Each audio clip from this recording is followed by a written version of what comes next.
Morning folks, welcome back to the track. Now if we take a little brief look at the cars in my current collection, we have the Lamborghini, which is Italian, we have the Porsche, German, we have the Lamborghini Performante, Italian, Lamborghini again, Italian, Mercedes, German, and of course the Mustang, which is American. Can you see what's missing here?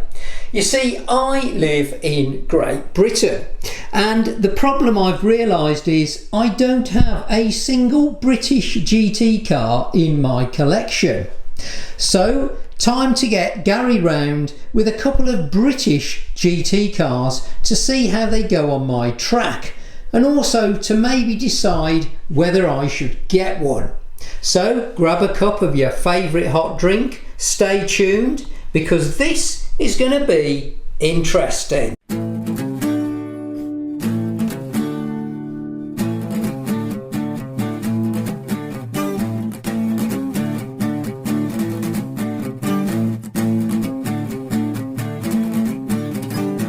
This is Gary's Aston Martin race car. And this is a proper race car, isn't it, Gary? Is that right? This is a proper race car that's been raced? Yeah, I've raced this in British GT Championship and also digitally with Disco GT3. Right, so this has been actually raced. And now one thing that's fascinating on this, that does sort of give away its race car build, is the fact, see how these lights are on? See, the car is not even connected to the track and the lights are still on. Whereas with normal cars with lights, they're only on when you're actually on the track and driving. These stay on because they are charged with capacitors to stay on, so the car stays visible if it comes off the track. So this is a proper GT Disca or ex-Disca race car, isn't it, really, to be more precise? Yeah, it's not in Disco GT3 spec anymore. I've just returned it to the standard NSR configuration. Right, so, yeah. But the lights are required by that rule set, which is why they're fitted. So this is an NSR branded car. Yep. And what I've noticed here, Gary, is the first thing that stood out to me, it has the same livery as your NSR Audi R8. Yeah, I painted those at the same time. Right. So you've painted these? That's correct. Right, okay. So this livery is one that's been painted by Gary. Now, I've got to be honest, guys. I'm going to zoom in on this so you can see, try and get the best light for this. There's no way I would have known that that's been hand painted, because look at that. It's perfect. It's absolutely perfect. What a stunning piece of work. How long did it take you then, Gary, to paint this car? Get it? I don't remember. It was a while ago. I did this probably 2015, 16. Okay. But I did the Audi and the Aston Martin at the same time. Right, okay. So doing them together probably made it a bit quicker because it's both the same cans of paint and things like that. Right. NSR did go on to release their own version of this livery, but that was a couple of years after I'd done this one. Okay, so NSR then have actually made their own version now. So this livery is it available now from NSR? Yeah, you can buy the NSR version. It'll be a little different to mine because NSR liveries are sparse often, so they miss a couple of details and logos. And So this will be, the livery on this will be a lot more detailed than you would normally get if you bought the factory one, but it is an unbelievably good job, this. I couldn't believe when Gary said he'd actually painted this himself, because the paintwork is absolutely perfect, which would make me really scared to drive it, if I'm honest. Let's get it on the scales and see how much it weighs. Right, so we've got the scales out, we're at 0, so Gary's going to pop it on and we'll see how much she weighs. So coming in at 86 grams, that's actually pretty light. It's about normal for an NSR. Yes. When this car was raced, it had a lightweight interior in it, which has now been removed and replaced with the original interior. So the weight will be indicative of a standard NSR for the most part. Oh, okay, yes, it's similar to a standard. I'll tell you what we will do actually, as a comparison. Let's pop on my we're going to pop on my Carrera Lamborghini Huracan just as a bit of a comparison, and that is 93. So, and this one is actually, you know, a non-standard car in itself. So we've checked the weight. So can we have a look inside it, get the body Certainly, off? yeah. Yeah, we're going to have a look on the, we're going to have a look at the underside and get the body off and see what it's like underneath. I'm just going to flip it over and have a look at the underside. So tell us about this then. Is this a anything special about this chassis that's been... This is all standard NSR stuff. The only real difference is that the drop arm, which is the white piece that you see, that's the medium hardness drop arm, whereas in standard spec it would have come with a red, like the Motorpod, which is their hard stiffness. Right, so it's got a white drop arm. So this section here is called a drop arm then, this white sort of pointy... Yeah, it's unique to NSR cars. They're the only ones that really have that these days, except for off-road raid and rally vehicles. And what's its purpose? The purpose is so that if you undo a screw, which is on the inside, this will drop down under gravity, so it keeps the guide in the slot even if the car skips into the air slightly. Oh right, okay. So quite useful for your bridge. Useful for my bridge, absolutely. Most racers consider it a hindrance because racetracks are smooth and flat and don't really need it so much. Okay. So they will either lock them or screw them up fully tight, or even epoxy them in place so that they don't move, because they don't want the guide to be unsettled under any circumstances. Right. But that's what the drop arm does. NSR don't do this anymore. Okay. The last two cars they've released, which were the AMG, like the one you have, and the McLaren, which has literally just been released. Yes. They don't have this architecture anymore. anymore. I've noticed. I'm going to say I've not seen that because it's not on either of mine. So that is interesting. So Gary's just taken the screws out here, and what I've noticed is these are NSR racing screws. So these screws are not the type of body screws that you would normally get.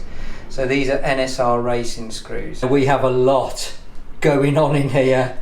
A lot going on. That looks almost like a telephone exchange when you open it up. There are wires going everywhere. So this, I can see the chassis itself is pretty standard. The standard NSR, the two white wires going from the motor to the guides, but then we've got these very, very fine wires there. Look, trying to pick them up. It's so tight. They're so thin. You can see going up into the body there. Yeah, this will disconnect. This is on a plug, so I can take that off.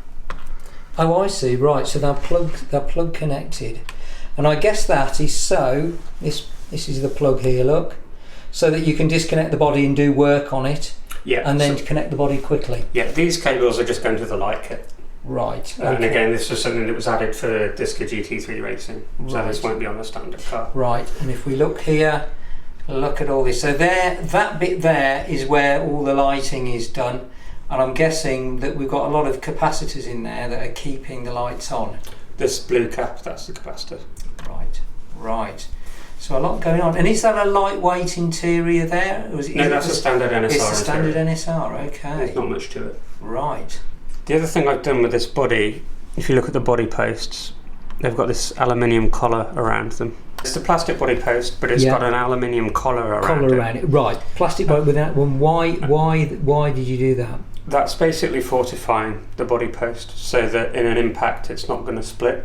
Right. Because the plastic's got nowhere to expand into. Got you. So it keeps the body post solid. Correct. In an impact.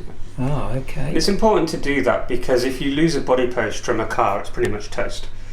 Because you've got to be able to fix the body. That's a fundamental requirement. Yes, so absolutely. It's a good point because, yeah, like you say, if you're in a proper race and the body post splits, you can't put the body on. No, you are completely stuck. And as an amateur that I am, I would never have thought of that. But what a clever idea.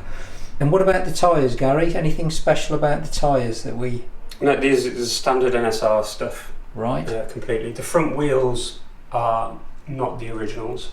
Okay. They are MB slot plastic wheels. Okay. Again, that was something that was put on for racing. But since I've converted it back to this spec, I've just left them on because they're fine, really, to do that. Okay. And tyres types, are they rubber, urethane? Yeah, they're rubber. Yeah. They're rubber. Okay. Now, the thing everybody wants to know is how fast can it go around my track? Let's see how fast this ex-Disca car can go around my track.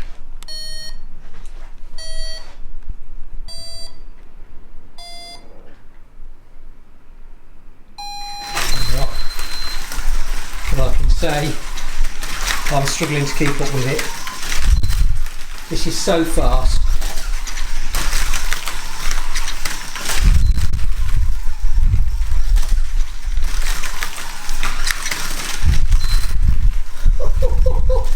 This is just so fast.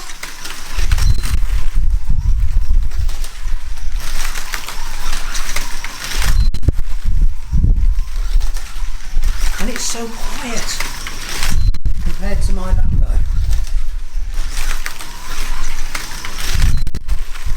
I really am struggling, really struggling to keep up with this car when it goes down the Granger Straight. I just can't keep up with it. I think it's almost impossible for the camera to cope. There we go, he's done it. 10 laps.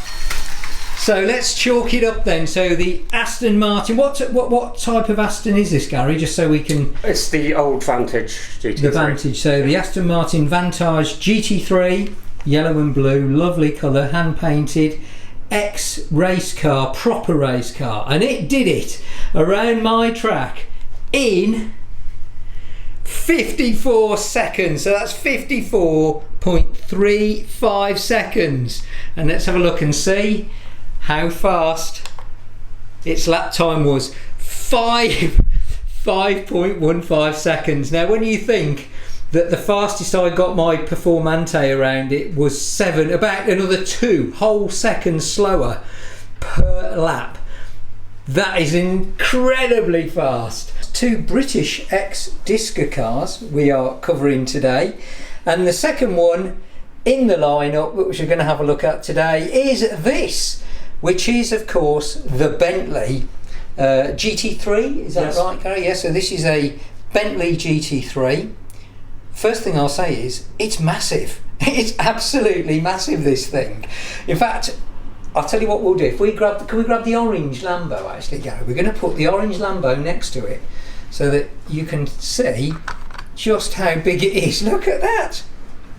I mean, my goodness, look, it literally engulfs the Lambo by some margin.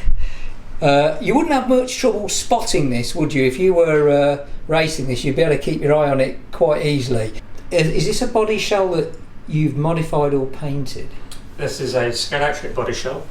I didn't paint this car, although I'd like to have claimed to have done so. I have painted the interior. This car has a lightweight interior, which I've decorated myself. Okay. Oh, so you've done the interior, yeah, but the actual body shell is as Scalextric did it themselves. Correct. Standard. Wow. So they've done an absolutely cracking job of this. Yeah, So it is nice. I think it is. it's one of the nicest Scalextric cars Yeah. of this period in time. British Racing Green, I'm guessing. Would that be right? Or Yeah, this is a Nürburgring 24-hour livery. Right. And how old is this car? How long have you had it? It's probably going to be 5 or 6 years. 5 or 6 years old. Wow. It was built to race Disca, but when it was tested, it was deemed to be not competitive, so it was not run. Right. But it was built as a Disca GT3 car. It has been built as a Disca GT3 car, and it is absolutely a stunning car to look at. So standard Scalextric body. Let's get the scales and see what this car weighs. The scales are ready. Do you want to drop it on and we'll see what she weighs? There we go. 82. Now the thing is, guys, one thing I will say, these scales of mine are not, they're not deadly accurate, but so, but 82 grams is what she weighs. Now let's have a look at the underside and see what we can see. So now we're looking at the underside of the car, and is this standard, Gary, or is this? No, this has got a 3D printed chassis. These are actually designed by Slotted. Right. They did a few Scalextric chassis of this era in a sort of partnership, and they made a range of 3D chassis for these Scalextric GT cars and some others as well. and they were available to purchase from Shapeways. So that's what this has. It's the slotted designed chassis for the Scalextric Bentley. Right. Okay, so though the body's Scalextric, the actual chassis is not. It's a slotted chassis. Yep. Right, okay. And I noticed there you've got a scale auto motor. There we go, we've seen those a few times in the past. And this little gear cog at the back, the yellow one? Yeah, it's a slotted 28. This was just some parts that I put in the car when I converted it back from Disc Spec. So this is the grey 0.5 offset slotted inline pod. Okay. And I went for the offset because the Bentley's such a big car with big wheel arches, it's really important to try and fill them, otherwise it looks a bit silly. So I went for the offset pod just to try and push the axle up into the arch as much. And then the tyres, anything to say about those? Are they special? The front tyres I think are old slotted zero grips, which were quite big. And again I chose those to fill the arches. Yes. The front wheels are MB slot plastics, just like we saw on the Aston Martin. Yes. Okay, we saw on the Aston. And the rear tyres, same? Rear tyres are random specials. Okay, right. One of your random ones from your collection of tyres, okay. Of course, when this was raced in GT3, it would have had the sponge tyres as required by the rules. But it's not in that spec anymore, so these are just some rubber standard rubber tyres. Okay, let's get the body shell off and have a quick look what's underneath. The body shell is now off. And we're looking inside the car itself. Very clean chassis. This is a lot less going on in here than there was in the Aston, I think, by the looks of it. Is that me, or is that there's not all the like the phone box type stuff that was going on in the Aston? Well, the difference is that because these chassis are designed to be compatible with the standard Scalextric body, the lights are actually mounted in the chassis. Right. So this is the light board here and here, and there are cables. Oh, I see. So we've got lights. Yes. I see. Whereas in the Aston Martin, the lights were mounted in a body, so you have to have that connection. So the critical difference is the lights are on the chassis in this one. I don't see any capacitors. Are they in there to keep the lights on? No, this uses the standard Scalextric light boards. So all I've done is simply connected them up. Right. It's not ideal because they won't stay on, but it's all that's required by the rules, so it meets the rules. Yes. So very, very simple, clean, nice internal chassis there. Very, very simple and very, very nice to look at, actually, that. There's been quite a lot of lightweighting going on in this body because it's such a big body, and Scalextric bodies are generally on the thicker, heavier side. I've done quite a lot of work to get the weight out of this. So first of all, and I already mentioned it, we've got a lightweight interior, which you can see the underside of here. Yeah. And then second, if you look at this bottom panel here, you can see that it's a much lighter green plastic, and that's because it's been scraped away. So the plastic of the body has actually been thinned out. I was going to say pretty much all over. Yes. There's some black paint on the underside of the body, and that's to stop the light bleeding through the shell, so that will obscure some of the work that I've done. Oh, okay. So you've basically scraped off a good chunk of the plastic then? Yeah, that's to get it as thin and light as possible. And there's a lot of plastic being removed around these vents on the front as well, and near the grille. Right.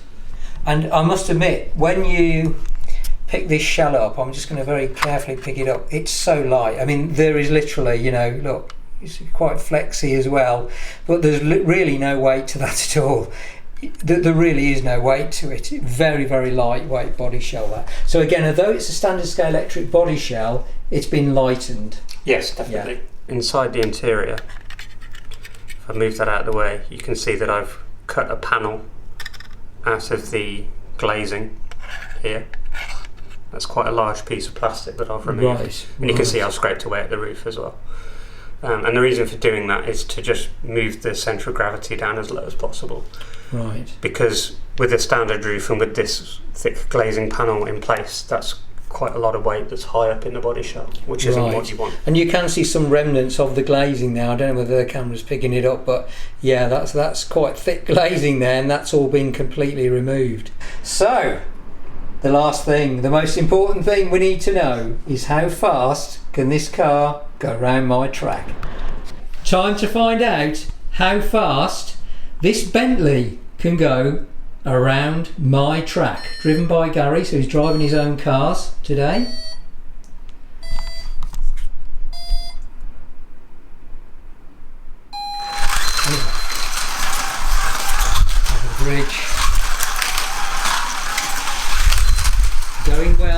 fast.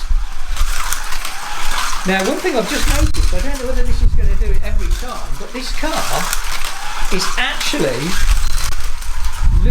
literally losing contact with the track when it goes over the bridge. It literally flies off the track. Again, folks, struggling to keep up here.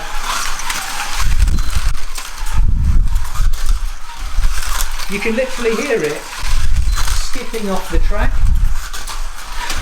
It literally gets air over the bridge. It is that fast. Don't think it's going to be as fast as the Aston though.